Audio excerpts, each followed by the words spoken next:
Hello my dear friends, कैसे हैं आप लोग। साथियों, मेरा नाम है जेपी और आप देख रहे हैं हमारा यूट्यूब चैनल ज्ञान टू इंस्टीट्यूट। ठीक है दोस्तों, मैं आज बहुत बड़ी अपडेट के साथ आया हूँ मेरे साथियों। अपडेट ये है मेरे साथियों कि यूके पीसीएस ने, है ना, UK PCS Uttarakhand public service commission जो है हमारा हरिद्वार में जो है, उनके माध्यम से एक भर्ती आई है दोस्तों, बहुत ही नई। इसकी अपडेट मैंने पहले भी आपको दे दी थी, लेकिन अब इसकी डिटेल अपडेट हम देखेंगे। इसका सिलेबस क्या रहने वाला है, किस कैटेगरी में कितनी पोस्टेज हैं और क्या क्या इसमें क्वेश्चंस आएंगे, कौन से टॉपिक से कितने क्वेश्चन आएंगे। ठीक है, तो पूरे सिलेबस की संपूर्ण जानकारी आज हम लोग डिस्कस करने वाले हैं। ठीक है, तो उत्तराखंड पब्लिक सर्विस कमीशन के माध्यम से, उत्तराखंड लोक सेवा आयोग के माध्यम से एक भर्ती आई है 2 पदों के लिए, है ना। एक पद है दोस्तों मेरे यहाँ पर अधिशासी अधिशासी अधिकारी, और दूसरा जो पद है मेरे साथियों वो है दोस्तों कर व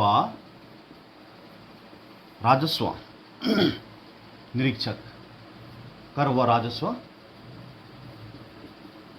निरीक्षक, ये 2 के लिए पद आए हैं मेरे साथियों। ठीक है, इसके बारे में हम लोग डिस्कस करने वाले हैं। ठीक है, तो अधिशासी अधिकारी और राजस्व निरीक्षक, ठीक है, ये आपका एग्जीक्यूटिव ऑफिसर हो गया, ये आपका tax and revenue office inspector हो गया। ये जो 2 पद हैं, इनके लिए एक ही पेपर के माध्यम से और इसमें कट ऑफ बननी है। ठीक है, इसके लिए कोई अलग अलग पेपर नहीं होना है, पेपर दोनों के लिए एक ही पेपर से, दोनों का एक ही पेपर, मतलब एक ही जो आपका एग्ज़ाम होना है। जैसे इसके लिए और इसके लिए सेम पेपर है, मतलब, है ना। कोई अलग अलग पद के लिए आपने अलग अलग वैकेंसी के हिसाब से आपको कोई एग्ज़ाम नहीं देना है। ठीक है, कंबाइंड एग्ज़ाम होगा दोनों के लिए, उसी के हिसाब से जो ज़्यादा मार्क्स वाले होंगे वो इसमें जाएंगे या इसमें जाएंगे, उसमें आपके कट ऑफ के अनुसार होगा। ठीक है, पहली बात ये है मेरे साथियों। दूसरी बात ये है कि ये जो पद है मेरे साथियों, ये है लेवल 5 के और 2800 ग्रेड पे। कितना ग्रेड पे है इसका? 2800 ग्रेड पे है और लेवल 5 की ये जॉब है, बहुत ही अच्छी पोस्ट है। और आगे अगर हम इसमें बात करें, एज की अगर मैं बात करता हूँ, एज की अगर मैं बात करूँ तो एज इसमें मिनिमम 20 ईयर होना चाहिए मेरे साथियों। अगर किसी की 21 साल एज हो चुकी है और 21 साल से लेकर वो 42 साल के बीच में अगर कहीं स्टे करता है या एज उसकी है, तो इस एज ग्रुप के लोग इसको भर सकते हैं। रही बात छूट की, तो SC ST and OBC category के जो लोग हैं उनके लिए अधिकतम आयु में, अधिकतम बोले तो 42 साल, अधिकतम आयु में 5 वर्ष की छूट दी जाती है इसमें। ठीक है, या फिर जो पूर्व सैनिक हैं उनके लिए भी ये हिसाब है। ये मेन बात हो गई दोस्तों। अगली बात ये है कि इसको कौन मतलब कहाँ के लोग भर सकते हैं इसको। ठीक है, इसको वही, ये थोड़ा इंपॉर्टेंट पॉइंट है मेरे साथियों। इंपॉर्टेंट ये है कि ये जो भर्ती आई हुई, इसकी जो डेट है, इसको मैं बता दूं आपको, ये आज मीन्स 28 अगस्त 2023 से भरे जा रही है फॉर्म। और ये इसकी जो अंतिम डेट है मेरे दोस्तों 18 सितंबर, है ना, 18 सितंबर 2023, सितंबर 2023 रखी गई है। ठीक है, तो इस डेट के दौरान ही आपको इस फॉर्म को भरना, मतलब आज से आप भर सकते हैं इस फॉर्म को और 18 सितंबर तक आप इसको फिलअप कर सकते हैं। कंडीशन इसमें एक ये है कि इस फॉर्म को वही व्यक्ति भरे जिसका उत्तराखंड के किसी भी जिले में, ठीक है, उत्तराखंड के किसी भी जिले के सेवा योजन कार्यालय में, सेवा योजन कार्यालय में नाम हो। ठीक है, आप सभी जानते हैं क्या चीज़ है, मतलब कहने का क्या है, उत्तराखंड के किसी भी जिले में या किसी भी जगह में आपका संयोजन कार्यालय में आपका नाम होना चाहिए, आपके दस्तावेज होने चाहिए, वो, है ना, वही व्यक्ति इसको अप्लाई कर सकता है। ठीक है, अन्यथा आप नहीं भर सकते। कहने का मतलब ये है कि आयोग ने कहा है कि जो अंतिम परीक्षा, ये फॉर्म भरने की जो अंतिम तिथि 18 सितंबर है, इस तिथि से पहले पहले वह अपना सेवा योजन कार्यालय में, अगर एक्सपायर हो चुका है डेट, या किसी ने रिन्यू नहीं करवाया है, या फिर किसी ने अभी तक अप्लाई ग्रेजुएशन कर दिया लेकिन अप्लाई ही नहीं किया हुआ है, तो वो 18 मतलब इस 28 से 18 तारीख सितंबर तक इस दौरान इसको भर ले, नाम अप्लाई कर ले। जब फॉर्म भर लिया होगा आपने, और अब वैसे तो जब आप फॉर्म भरेंगे, अगर आपने एम्प्लॉयमेंट ऑफिस में आपका नाम ही नहीं हो तो फॉर्म फिल ही नहीं होगा, मतलब आगे से बढ़ेगा नहीं फॉर्म। तो फॉर्म भरने से पहले, कहने का मतलब ये, फॉर्म भरने से पहले जब भी आप फॉर्म भरें तो फॉर्म भरने से पहले आप संयोजन कार्यालय में अपना नाम दर्ज करवा लें, अपने डॉक्यूमेंट जो भी लगते हैं वो करवा लें। तो ये आपका ऑनलाइन हो जाता है ये अप्लाई, है ना। किसी कंप्यूटर सेंटर में जाके आप इसको करवा सकते हैं, या खुद अपने मोबाइल से जो भी है अप्लाई करवा सकते हैं, या अपने डिस्ट्रिक्ट में जा सकते हैं आप लोग। तो वेरी इंपॉर्टेंट पॉइंट ये है मेरे दोस्तों, ठीक है। अगर आपने ये सब किया हुआ तभी आप इसको भरें। आगे नेक्स्ट पॉइंट क्या है मेरे साथियों, नेक्स्ट पॉइंट पर हम आते हैं, तो इसके बारे में और कुछ देखते हैं हम लोग। अब हम ये देखते हैं, इसको मिटा लेता हूँ पहले, है ना।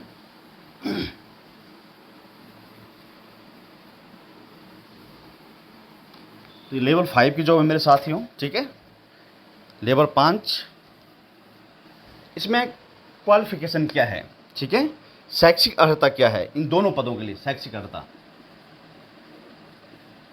शैक्षिक योग्यता क्या है इसके लिए, दोनों के लिए सेम है दोस्तों, अलग से किसी के लिए कोई अलग योग्यता नहीं है, दोनों पदों के लिए सेम योग्यता है। तो इसमें कहा गया आप किसी भी विश्वविद्यालय से जिसने ग्रेजुएशन किया हो, ठीक है, ग्रेजुएशन किया हुआ हो, वही व्यक्ति इसके लिए एलिजिबल है। मतलब यदि आपने बीएससी की हुई है, या बीए किया हुआ है, या कुछ भी, या इंजीनियरिंग किया हुआ है, या कुछ भी आपने कोई भी एजुकेशन ली हो, जिसका मानक ग्रेजुएशन मतलब स्नातक स्तर या कोई आपके पास डिप्लोमा मतलब डिग्री हो, वही व्यक्ति इसको भर सकता है ना। स्नातक से ऊपर मतलब एमए एमएससी कुछ भी किया हो वो भी भर सकता है, ठीक है। तो मिनिमम क्वालिफिकेशन क्या है इसमें, स्नातक होना अति आवश्यक है, ठीक है, ये योग्यता हो गई। अब हम सीटों का अगर आवंटन देखें मेरे साथियों, तो टोटल जो सीट है हमें देखने को मिलती है इसमें, टोटल जो सीट है इसमें वो है मेरे साथियों, टोटल पोस्ट है इसमें 85, ध्यान रखना 85 पोस्ट है इसमें अधिशासी अधिकारी के लिए मेरे ख्याल से 63 पद हैं, 63 पद हैं मेरे साथियों। और कर व राजस्व निरीक्षक के लिए, इसके लिए आपके हो जाते हैं 22 पद, ठीक है, 22 पद, 63 पद और 22 पद, ठीक है। अब इसमें सीटों का वर्णन कैसे किया गया है, अगर अधिशासी अधिकारी की बात करते हैं हम लोग, तो एससी के अगर सबसे पहले बात करें, तो एससी के लिए इसमें मेरे साथियों टोटल 10 पद हैं, ठीक है। और इसमें फीमेल स्पेशल कैटेगरी, फीमेल के लिए, एससी फीमेल के लिए इसमें जो 10 पद हैं टोटल, एससी फीमेल के इसमें 3 पद हैं, 3 पद हैं, ठीक है। तो 3 पद आपके एससी कैटेगरी के महिलाओं के लिए हैं, और टोटल कितने 10 हैं। इसी तरह से हम बात करें एसटी की बात करते हैं, तो एसटी के लिए यहाँ पे कोई भी सीट मौजूद नहीं है, ठीक है।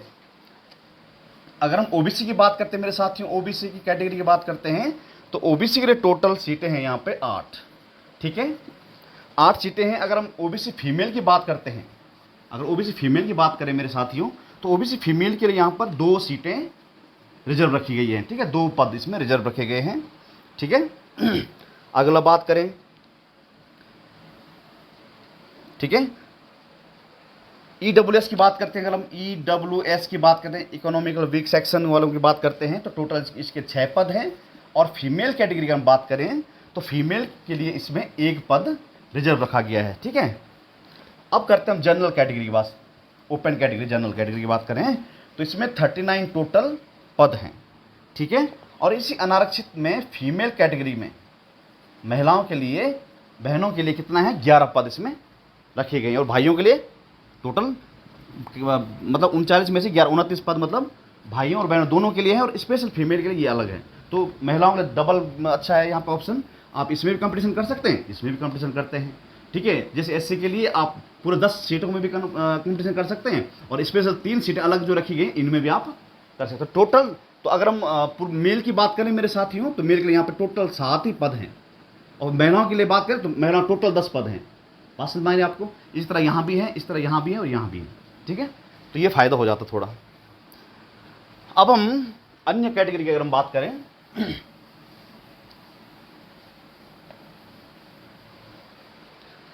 अगर स्वतंत्रता संग्राम सैनिक के जो आश्रित लोग हैं उनके लिए यहाँ पे पद देखें तो 1 पद है, ठीक है। अगर पूर्व सैनिक की बात करते हैं, पूर्व सैनिक की बात करें मेरे साथियों, पूर्व सैनिक जो भाई लोग हैं उनके लिए 3 पद यहाँ पर रिजर्व रखे गए हैं। दिव्यांग की जो ओए कैटेगरी है और पीडी कैटेगरी है, पीबी और पीड जो कैटेगरी है इसमें 2 पद हैं, ठीक है, पूरी वैकेंसी में। चलिए, ये था मेरे साथियों अधिशासी अधिकारी के लिए जो सीटों का आवंटन, कौन से कैटेगरी में कितने पद हैं। अब हम देखते हैं राजस्व निरीक्षक के लिए, ठीक है। राजस्व निरीक्षक बोलो या इसको कर व राजस्व निरीक्षक बोलो, बहुत अच्छे पद हैं। इसमें टोटल हमने देखा 22 पद हैं, इसमें टोटल कितने 22 पद हैं। अब पदों का जो आवंटन है वो कैसे किया गया है, अगर एससी की बात करते हैं शुरुआत में, तो इसमें टोटल 3 पद हैं मेरे साथियों, और फीमेल के लिए यहाँ पर एक भी सीट मौजूद नहीं है, ठीक है। मतलब फीमेल आप इसी में कंपटीशन करेंगे, मतलब है ना, अलग से आपके लिए कोई सीट नहीं है इसमें। आप इन्हीं तीनों पदों में, लड़का हो या लड़की हो, इन्हीं तीनों में कंपटीशन करेंगे, ठीक है। अगर एसटी की बात करते हैं तो एसटी के लिए यहाँ पर 1 पद दिया जाता है, ठीक है। अब ओबीसी की बात करते हैं हम लोग, तो ओबीसी के लिए यहाँ पर 3 पद दिए जाते हैं, ठीक है। ईडब्ल्यूएस की बात करते हैं, ईडब्ल्यूएस की बात करें मेरे साथियों, तो ईडब्ल्यूएस के लिए यहाँ पर 2 सीटें आरक्षित की गई हैं, रखी गई हैं मतलब। अब अनारक्षित मतलब जनरल कैटेगरी की बात करते हैं, ओपन कैटेगरी से बात करते हैं, तो टोटल 13 पद हमें देखने को यहाँ पर मिलेंगे, ठीक है। इसी रीति से मेरे साथियों अगर हम बात करें, अच्छा एक बात और है, जो जनरल कैटेगरी मेरे साथियों, इसमें फीमेल के लिए भी सीट बांटी गई है। फीमेल जो कैंडिडेट्स हैं उनके लिए यहाँ पर 3 सीटें रखी गई हैं। कितनी सीटें रखी गई हैं? 3 सीटें रखी गई हैं। बात ध्यान में रखना, सिर्फ जनरल कैटेगरी में, बाकी कहीं नहीं। अगर हम बात करें स्वतंत्रता संग्राम जो सेनानी रहे हैं, आश्रित, उनके जो आश्रित हैं, उनके लिए कोई सीट नहीं है यहाँ पे। और जो पूर्व सैनिक हैं, पूर्व सैनिक जो हैं, उनके लिए यहाँ पर एक सीट जो है आरक्षित रखी गई है। दिव्यांग की बात करें तो वो ए कैटेगरी के लिए 1 सीट यहाँ पर रखी गई है, ठीक है। तो इस हिसाब से टोटल यहाँ पर 22 सीटें रखी गई हैं, ठीक है। चलिए अब चलते हम आगे कुछ और जानकारी की तरफ। आप समझ रहे हो, देखो डिटेल हम बता रहे हैं आपको अच्छे से, ठीक है, ताकि कोई गड़बड़ी ना हो। अगर इसके बाद भी कोई आपका डाउट रह जाता है मेरे साथियों, तो आप कमेंट बॉक्स में कमेंट कीजिए और उसका रिप्लाई हम जल्दी दे देंगे, है ना। बस एक बात ध्यान रखना आपने कि सबसे पहले इस फॉर्म भरने से पहले आपने सेवायोजन कार्यालय में अगर आपने रजिस्ट्रेशन किया हुआ है या नहीं किया हुआ है, इसकी जानकारी देख लो भाई पहले, है ना, कि आपने किया हुआ है अप्लाई या नहीं किया हुआ है। अगर नहीं किया हुआ तो उसको कर लो, या एक्सपायर हो गया तो उसको रिन्यू करवा लो, जो भी है, सबसे जरूरी यही है, ठीक है। चलिए अगला देखते हैं हम लोग। तो शैक्षिक अर्हता हमने देख ली है, एज भी हमने देख लिया, 21 साल होना चाहिए भाई। और एज की जो काउंटिंग होगी मेरे साथियों, वो 1 जुलाई 2023 से देखी जाएगी। एज की जो काउंटिंग होगी मतलब 1 जुलाई 2023 तक आपकी एज कितनी हो गई है, क्या आप 21 वर्ष के हो चुके हैं क्या मिनिमम एज, या आप 42 से अधिक तो नहीं हो गए। अगर 42 से अधिक हैं तो आप अगर किसी कैटेगरी में आते हैं तो 5 साल कम कर दिया जाएगा, अदरवाइज आप समझ सकते हैं, ठीक है। आगे मेरे साथियों, आगे हम बात करते हैं इसमें क्या फी स्ट्रक्चर है। क्या आप फॉर्म भरेंगे तो कोई फीस लगेगी? जी बिल्कुल लगेगी, फीस लगेगी आपकी, ठीक है। तो अगर हम जनरल कैटेगरी की बात करें, ओपन कैटेगरी, जनरल कैटेगरी की बात करते हैं, तो इनके लिए जो फॉर्म की जो फीस लगी है, टोटल जो फीस है वो है 172.30 पैसा, 172 रुपये 30 पैसा की इसमें फीस लगेगी।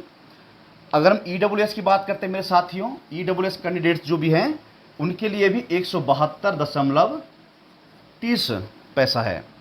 अब ओबीसी की बात करें, एससी की बात करें, एसटी हो गया, ठीक है। अब हम करते हैं ओबीसी की बात करें, तो ओबीसी के लिए भी 172.30 रुपये 30 पैसा। एससी की बात करें हम लोग, अनुसूचित जाति की बात करें तो 82.30 पैसा, है ना। अनुसूचित जनजाति की बात करें, एसटी की बात करते हैं तो इसके लिए भी 82.3 रुपीज़। और अनाथ बच्चे के लिए बात करें तो अनाथ जो है ना, अनाथ बच्चे हैं, जो उत्तराखंड के अनाथ जो बच्चे हैं, जो जिसके माँ बाप नहीं हैं, उनके लिए ये सीट क्या है, इसके लिए फॉर्म फीस नहीं है, फ्री है एकदम, ठीक है। चलिए, और अगर हम उत्तराखंड शारीरिक दिव्यांग की बात करें, जो चिन्हित इसमें श्रेणी रखी गई है, उनके लिए अगर हम देखें तो उनके लिए टोटल जो फीस है, जो दिव्यांग लोग हैं ना, दिव्यांग श्रेणी जो भी बच्चे हैं, जो भाई हमारे बहनें हैं, जो भी हैं, उनके लिए जो फीस रखी गई है मेरे साथी, वो रखी गई है 22.30 पैसा फीस रखी गई है, ठीक है। तो आप जब भी इसको फॉर्म को भरेंगे तो आप ये बात ध्यान रखना, ठीक है। चलिए अगली बात करते हैं। अब आते हैं मुख्य बिंदु पे। तो मुख्य बिंदु मेरे साथियों अब होने वाला है कि एग्जाम पैटर्न क्या रहने वाला है इसका, ठीक है, क्या पेपर होने वाला है, कैसे सिलेक्शन लेंगे और क्या क्या आपको अपने माइंड में रखना है, माइंड सेट करना है इसको। अब फॉर्म भी आपने भर दिया, सब कुछ कर लिया, लेकिन अब हम ये देखते हैं कि पेपर का क्या हिसाब किताब है। इन दोनों के लिए सिंगल एक ही कंपटीशन होगा मेरे साथियों, ठीक है, और प्रत्येक डिस्ट्रिक्ट में आपका सेंटर रहेगा, ठीक है। आप किसी भी डिस्ट्रिक्ट में हो, आप वहाँ डिस्ट्रिक्ट में आपको सेंटर मिलेगा। तो पेपर की अगर हम बात करते हैं, एग्जाम आखिर कैसे होना है इसका, तो ये दोस्तों 2 पेपर होंगे इसके लिए। पेपर एक फर्स्ट होगा और पेपर एक सेकेंड होगा, जो भी हमने लैब असिस्टेंट में देखा था, है ना, सैनिटरी इंस्पेक्टर में देखा था। ज़्यादातर अब तो 2 फर्स्ट और सेकेंड 2 ही पेपर हो रहे हैं, ठीक है। तो फर्स्ट पेपर हम देखें अगर, तो ये आपका है मेरे साथियों सामान्य हिंदी का, सामान्य हिंदी। टोटल हिंदी पूछी जाएगी मेरे साथियों 100 नंबर की, 100 क्वेश्चन 100 नंबर की, ठीक है। 2 घंटे का समय रहेगा इसमें। अगर हम टाइम की बात करें तो 2 आवर, ठीक है। पेपर सेकंड की बात करें मेरे साथियों सामान्य अध्ययन, तो इसमें आएगा आपका सामान्य अध्ययन, सामान्य अध्ययन, सामान्य अध्ययन। यहां पर 200 क्वेश्चन आएंगे भाई, याद रखना, यहां पर 200 क्वेश्चन आएंगे। कितने आएंगे? 200 क्वेश्चन, 200 क्वेश्चन आएंगे और समय रहेगा इसके लिए 3 घंटे का, ठीक है। और दोनों आपके ऑब्जेक्टिव हैं, ये भी ऑब्जेक्टिव है, एमसीक्यूज वाला है, ये भी एमसीक्यूज वाला है, ठीक है। दोनों पेपर आपके ऑब्जेक्टिव हैं, 3 घंटे 2 घंटे, ठीक है। तो 100 क्वेश्चन 2 घंटे में करने, 200 क्वेश्चन आपको 3 घंटे में करने हैं, ठीक है। चलिए, और दूसरा क्या है इसमें, ऋणात्मक भी है। ऋण, अगर कोई भी क्वेश्चन गलत हो जाए तो 1/4 आपका मार्क्स, आप सभी जानते हैं ऋणात्मक निगेटिव क्या है, ठीक है। तो 1/4। अब आते हैं हम टॉपिक वाइज बात करते हैं। पहले फर्स्ट पेपर की अगर हम बात करें, सामान्य हिंदी की बात करें, तो कहाँ से क्या क्वेश्चन, कितने क्वेश्चन पूछे जाएंगे या फिर कितने मार्क्स के क्वेश्चन पूछे जाएंगे, ये देखते हैं हम लोग। तो पेपर फर्स्ट की हिंदी की अगर हम बात करें मेरे साथियों, तो यहाँ इन्होंने डिवाइड किया हुआ है, इसको सेक्शन वाइज डिवाइड किया हुआ है, और कौन से सेक्शन से कितने नंबर के कितने क्वेश्चन पूछे जाएंगे, कितने अंक के क्वेश्चन आएंगे, उसके बारे में यहाँ पर डिटेल में दिया गया। तो आप यहाँ पर देख लो ध्यान से, 2 घंटे का पेपर होना। सबसे पहले अगर टॉपिक की बात करें मेरे दोस्तों, वर्ण विचार, वर्ण विचार की बात करते हैं। मैं सारे टॉपिक लिख देता हूँ, पहले कितने नंबर क्या पूछा जाएगा। दूसरा आपका है मेरे साथियों हिंदी शब्द समूह, हिंदी शब्द समूह की बात करते हैं। तीसरा टॉपिक जिन्होंने डिसाइड किया गया है शब्द रचना, हिंदी शब्द रचना 1, ठीक है। चौथा हिंदी शब्द रचना 2 टॉपिक है इसमें, ठीक है। अगला हम बात करें 5वां हिंदी शब्द रचना पार्ट 3, 3 तरह का। अब कौन कौन से मैं अभी थोड़ी देर बताता हूं आपको, ठीक है। छठा आपके लिए क्या है मेरे साथियों, वाक्यांश के लिए एक शब्द, एक वाक्य दिया जाएगा, ठीक है, वह उसमें आपको एक शब्द देना है। वाक्यांश के लिए एक शब्द, वाक्यांश के लिए एक शब्द। इसके कितने क्वेश्चन होंगे? नंबर 7 अशुद्धि बोधन,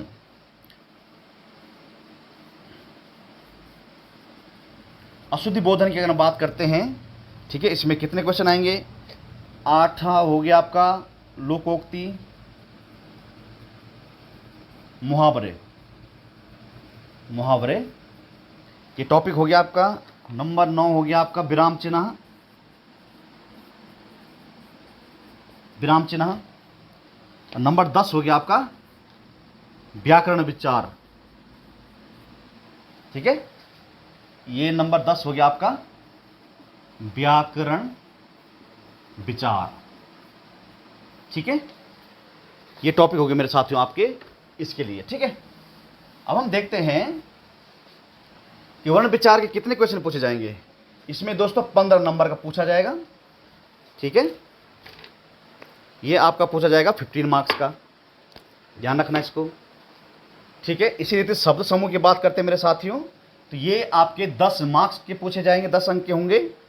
हिंदी शब्द रचना, ठीक है, एक मिनट, हाँ, हिंदी शब्द समूह के आपके 10 होंगे, ठीक है। अब आते हम लोग शब्द रचना फर्स्ट, इसमें आपके होंगे 10 मार्क्स का, ये भी 10 मार्क्स का, ये भी आपका 10 मार्क्स का। ये तीनों शब्द समूह हैं, ये आपके 10 मार्क्स के होंगे। सबसे पहले वर्ण विचार में बात करते हैं। वर्ण विचार में क्या क्या टॉपिक रहेंगे आपके? वर्ण विचार जैसे स्वर एवं व्यंजन हो गया, है ना, स्वर एवं व्यंजनों का वर्गीकरण हो गया, ये मिला के आपके वर्ण विचार में आपके ये आ जाएंगे, ठीक है। दूसरा हो गया वर्णों का उच्चारण स्थान, अनुस्वार, अनुनासिक और विसर्ग आदि इसमें आ जाएंगे वर्ण विचार में, ये सभी टॉपिक, ठीक है। इससे आपको 15 मार्क्स पूछे जाएंगे। अब आता है शब्द समूह। शब्द समूह जैसे तत्सम शब्द हो गया, देश शब्द हो गया, विदेशी शब्द हो गया, है ना, ये शब्द पे आधारित आपके 10 मार्क्स के कुछ।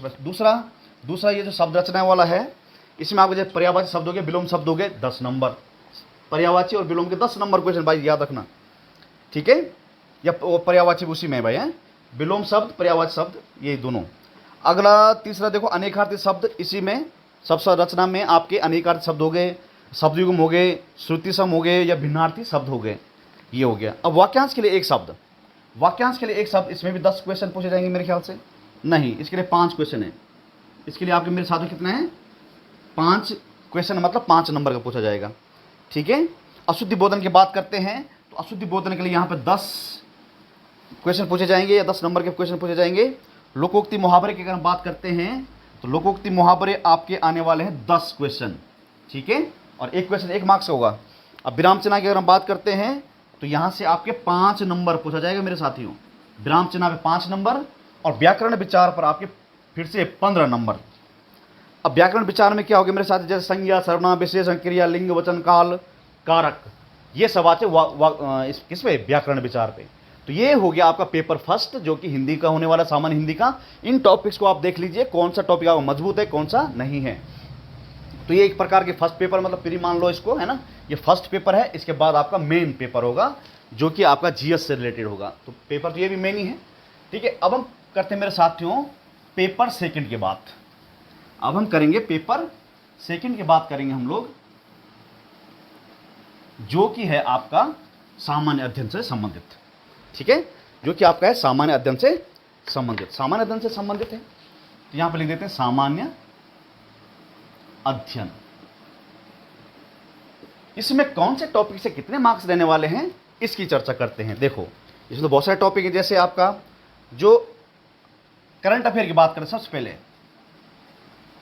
करंट अफेयर्स की बात करते हैं तो जैसे अंतर्राष्ट्रीय, राष्ट्रीय एवं राज्य के महत्व की समसामयिक घटनाओं पर आधारित प्रश्न, तो इसके लिए सीधे सीधे आपके 20 मार्क्स के क्वेश्चन पूछे जाएंगे।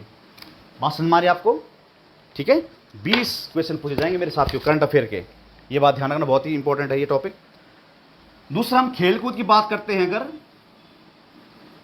खेलकूद की बात करें तो खेलकूद से संबंधित प्रश्नों की संख्या होगी इसमें 10, ठीक है। खेलकूद में आप समझते हैं विश्व, भारत, उत्तराखंड की महत्वपूर्ण खेलकूद प्रतियोगिताएं, पुरस्कार और इससे संबंधित व्यक्तियों पर आधारित प्रश्न, ठीक है। अगर चलते हैं हम हिस्ट्री, हिस्ट्री आप जानते हैं क्या क्या हिस्ट्री आने वाली है, ठीक है। तो हिस्ट्री भारत का इतिहास हम देखें अगर, तो इसमें आपके 20 क्वेश्चन पूछे जाएंगे, 20 क्वेश्चन। उसके बाद चलते हैं हम लोग पॉलिटिकल साइंस, पॉलिटी, इसमें भी आपके 20 क्वेश्चन पूछे जाएंगे मेरे साथियों, ठीक है। यहाँ अलग सब्जेक्ट वाइज किया गया है भाई, मार्क्स डिस्ट्रीब्यूशन किया गया है, इजी पड़ेगा आपको इसीलिए। मतलब ऐसा नहीं दे रखा कि क्या क्या पूछा जाएगा, कहाँ से कितना क्वेश्चन पूछा जाएगा, ये बताया हुआ है इसमें स्पेशल। तो ध्यान से देखिए इसको। अगला हम चलते 5वें नंबर पर चलते हैं, तो इसमें आपका ये हो गया मेरे दोस्तों भारतीय संविधान। अब आता है भारतीय राज्य व्यवस्था एवं अर्थव्यवस्था। भारतीय राज्य व्यवस्था व अर्थव्यवस्था, अर्थव्यवस्था, इसके भी आपके, इसके आगे लिए आपको 10 अंक पूछे जाएंगे, ठीक है। अब इसमें क्या क्या टॉपिक रहने वाले हैं, जैसे इसके अंतर्गत राजनीतिक, भारतीय राजनीतिक व्यवस्था, पंचायती राज और सामुदायिक विकास, भारतीय अर्थव्यवस्था एवं योजना आदि संबंधित प्रश्न पूछे जाएंगे भाई इसमें ना। जैसे हमारे कृषि से संबंधित प्रश्न, व्यापार, उद्योग, इससे संबंधित प्रश्न यहाँ आएंगे। अब छठा टॉपिक है मेरे दोस्तों भूगोल। भारत का भूगोल, विश्व का भूगोल नहीं है भाई, भारत का भूगोल व जनांकिकी, जनांकिकी से संबंधित प्रश्न होंगे इसमें टोटल 20, ठीक है मेरे प्यारे भाइयों। अगला टॉपिक चलते, बस खत्म होने वाला है। अगला है मेरे दोस्तों सामान्य विज्ञान, सामान्य विज्ञान व पर्यावरण, ठीक है, पर्यावरण, इन्वायरमेंट साइंस की अगर बात करते हैं तो इसके लिए आपके टोटल 10 मार्क्स के क्वेश्चन आएंगे, 10 क्वेश्चन मतलब, है ना। अब हम कृषि की बात करें, एग्रीकल्चर की बात करते हैं, कृषि की बात करते हैं, भारतीय कृषि की अगर बात करें तो भारतीय कृषि से संबंधित इसमें 10 क्वेश्चन पूछे जाएंगे। ठीक है। अगला अगर हम 9वां अगर हम बात करें, विज्ञान और प्रौद्योगिकी, अलग है भाई, ये सामान्य विज्ञान था और पर्यावरण था। अब है विज्ञान एवं प्रौद्योगिकी। ठीक है, विज्ञान एवं प्रौद्योगिकी,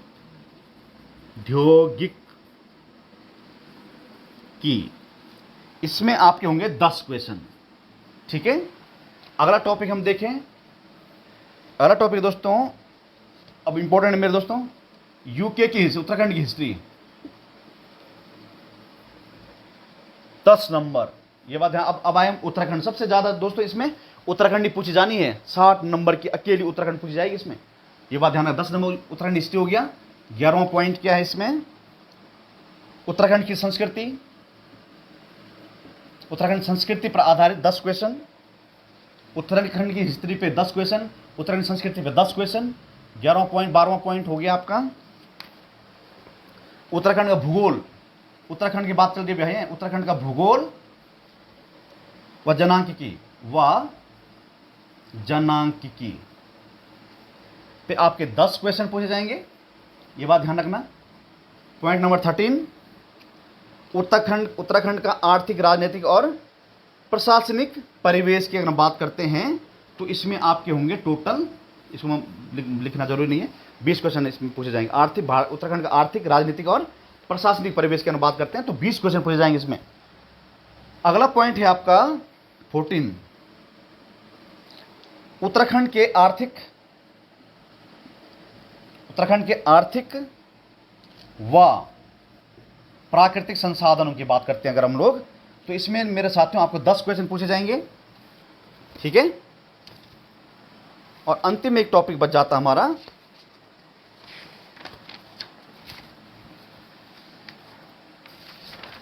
अंतिम 15वां टॉपिक हमारा बच जाता है, वेरी इंपॉर्टेंट, सांख्यिकी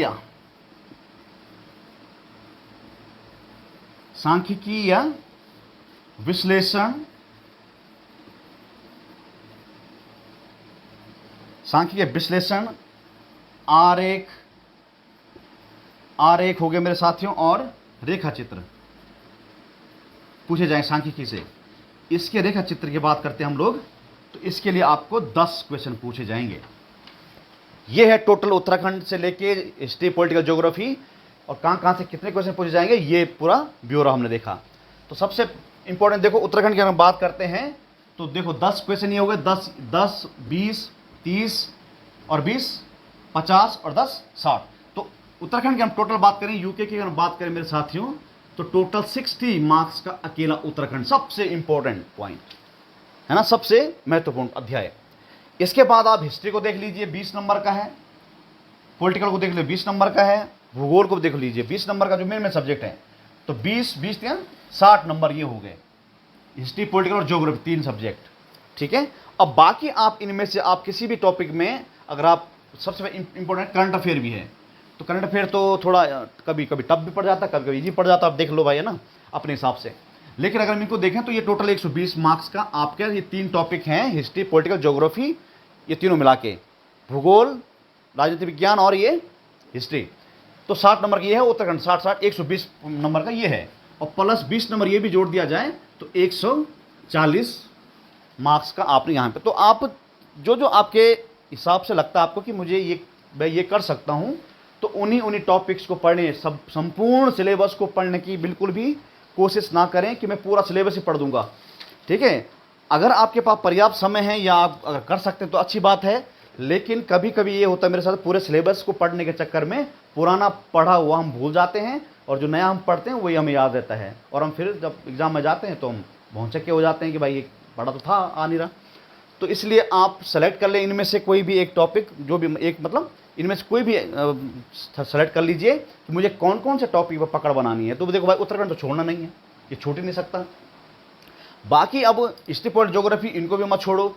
अब इनमें से बाकी में से देख लो भाई कि आपको कौन सा सही लगा, जैसे विज्ञान सही लग रहा है, कृषि या ये, या फिर खेलकूद वाला, या फिर करंट अफेयर। तो आप जो मजबूत हैं तो उनमें से आप बना लो। 160 से लेके 170 का आप इसमें से सिलेबस चूज कर लो मार्क्स वाइज।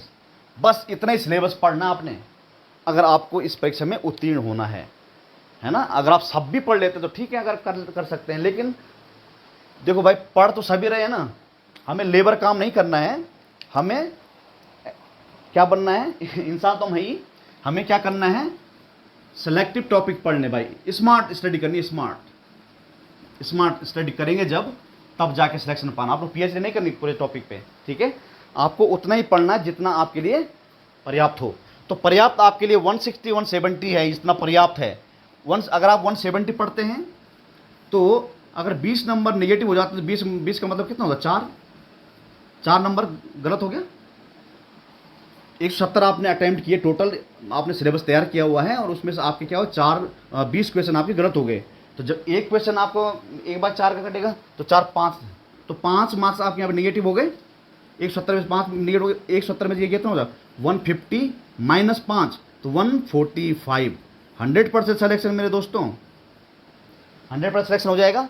इसी रीति से 160 की अगर बात करते हैं, मान लेते यहाँ भी आपके 20 क्वेश्चन गलत हो जाते हैं सपोज, तो 5 नंबर यहाँ भी गए तो ये 140 हो गया, 140 हो गया माइनस 5 135 यहाँ पर भी 100% सिलेक्शन होने की उम्मीद है, 100%। 135 जनरल कैटेगरी बात कर रहे हैं यहाँ पे, 135। अब अन्य जो कैटेगरी है ओबीसी, एससी और एसटी कोई भी है, तो वो अपने हिसाब से उसको कट ऑफ को नीचे ला सकते हैं, ठीक है। लेकिन 130 प्लस हर कैटेगरी के बच्चे को मार्क्स लाने की भरसक प्रयास करना चाहिए, 130 से ऊपर, ठीक है। कोई भी कैटेगरी हो 130 से ऊपर आप कर लेते हो तो आप सेफ जोन में रहेंगे, लगभग सेफ जोन में। जनरल कैटेगरी के लिए अगर बात करें तो थोड़ा बहुत दिक्कत हो सकती है, लेकिन एससी एसटी ओबीसी कैटेगरी में बात करें तो 130 पे वो बिल्कुल सेफ है, 130 प्लस पे। और 140 प्लस अगर हम देखें, ये 135 प्लस देखें तो जनरल कैटेगरी या ये सब।